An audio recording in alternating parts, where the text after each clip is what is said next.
ರುಚಿಯಾದ ಒಂದು ಬೆಳ್ಳುಳ್ಳಿ ಗೊಜ್ಜು ಮಾಡ್ಕೊಂಡು ಬಂದಿದ್ದೀನಿ. ಬಹಳ ಈಸಿಯಾಗಿ ಮಾಡುವಂಥದ್ದು. ಅಜೀರ್ಣವಾದಾಗ, ಊಟ ಸೇರಿದಾಗ, ಬಾಯಿ ರುಚಿ ಇಲ್ಲದಾಗ ಈ ಗೊಜ್ಜು ಮಾಡ್ಕೊಂಡು ಊಟ ಮಾಡ್ಬೋದು. ಹಾಗೆ ಸ್ವಲ್ಪ ಹುಳಿ ಮಜ್ಜಿಗೆ ಇದ್ದಾಗಲೂ ವೇಸ್ಟ್ ಅಂತ ಮಾಡೋದು ಬೇಡ. ಈ ಥರ ಗೊಜ್ಜು ಮಾಡಿದರೆ ಭಾಳ ರುಚಿಯಾಗಿರುತ್ತೆ, ಇನ್ನಷ್ಟು ಮತ್ತಷ್ಟು ಊಟ ಸೇರುತ್ತೆ. ಬನ್ನಿ ಈಗ ಇದರ ರೆಸಿಪಿನ ನೋಡ್ತಾ ಹೋಗೋಣ.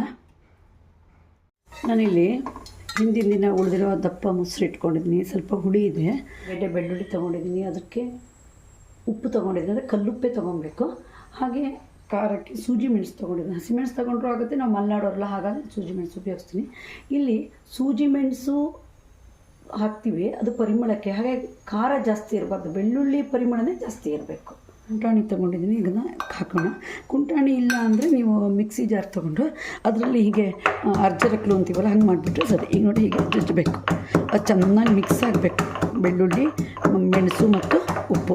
ಭಾಳ ರುಚಿಯಾಗಿರುತ್ತೆ. ಒಂದು ಸರಿ ತಿಂದರೆ ಮತ್ತೆ ಮತ್ತೆ ತಿನ್ನೋಣ ಅನಿಸುತ್ತೆ. ಹಾಗೆ ಸ್ವಲ್ಪ ಜಾಸ್ತಿ ಹುಳಿ ಮೊಸರೆಲ್ಲ ಉಳಿದ್ರೆ ಇದನ್ನು ಈ ಥರ ಮಾಡಿಕೊಂಡು ಒಂದು ವಾರದವರೆಗೆ ಸಹಿತ ಇಟ್ಕೊಬೋದು. ಬಾಕ್ಸಿಗೆ ಹಾಕಿ ಇಟ್ಬಿಟ್ರೆ ಸರಿ ಫ್ರಿಜ್ಜಲ್ಲಿ. ಮತ್ತು ಈ ಗ್ಯಾಸ್ಟ್ರಿಕ್ಕಿಗೆಲ್ಲ ತುಂಬ ಒಳ್ಳೆಯದು ಬೆಳ್ಳುಳ್ಳಿ ಈ ಥರ ಗೊಜ್ಜು ಮಾಡಿಕೊಂಡು ಊಟ ಮಾಡಿದ್ರೆ. ನೋಡಿ, ಇಷ್ಟು ಜಜ್ಜಿಬಿಟ್ರೆ ಸರಿ. ಮತ್ತು ಈ ಥರ ಹುಳಿ ಮಜ್ಜಿಗೆ ಮಿಕ್ಸ್ ಮಾಡಿದ್ರೆ ಆ ಮಜ್ಜಿಗೆ ಮತ್ತು ಹುಳಿ ಆಗೋದು ಇಲ್ಲ. ನೋಡಿ, ಇಷ್ಟು ಅರ್ಜರಕ್ಲಾಯ್ತಲ್ಲ.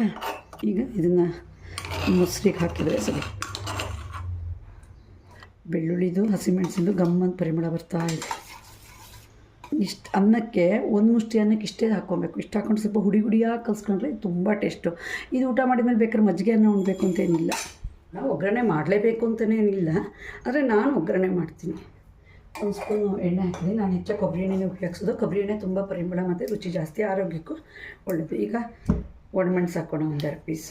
ಸಾಸಿವೆ ಕಾಳು ಹಾಕ್ಬೇಕು. ಸಾಸಿವೆ ಕಾಳು ಸ್ವಲ್ಪ ಜಾಸ್ತಿ ಹಾಕ್ಬೇಕು, ಒಂದು ಅರ್ಧ ಸ್ಪೂನ್ ಹಾಕೋಣ. ಸಾಸಿವೆ ಕಾಳು ಸ್ವಲ್ಪ ಚೆನ್ನಾಗಿ ಹೊಟ್ಟಲಿ.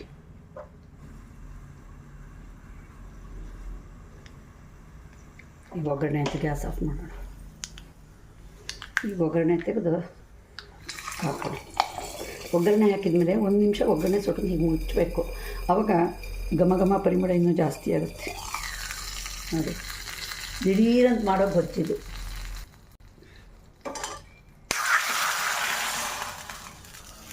ನೋಡಿದ್ರಲ್ಲ, ಬೆಳ್ಳುಳ್ಳಿ ಗೊಜ್ಜು ಮಾಡೋದು ಹೇಗೆ ಅಂತ ನೀವು ಸಹ ಒಮ್ಮೆ ಟ್ರೈ ಮಾಡಿ ರುಚಿಯನ್ನು ಸೇವಿರಿ. ನಿಮಗೆ ಈ ವಿಡಿಯೋ ಇಷ್ಟ ಆದರೆ ಲೈಕ್ ಮಾಡಿ, ಶೇರ್ ಮಾಡಿ, ಸಬ್ಸ್ಕ್ರೈಬ್ ಮಾಡಿ. ಧನ್ಯವಾದಗಳು.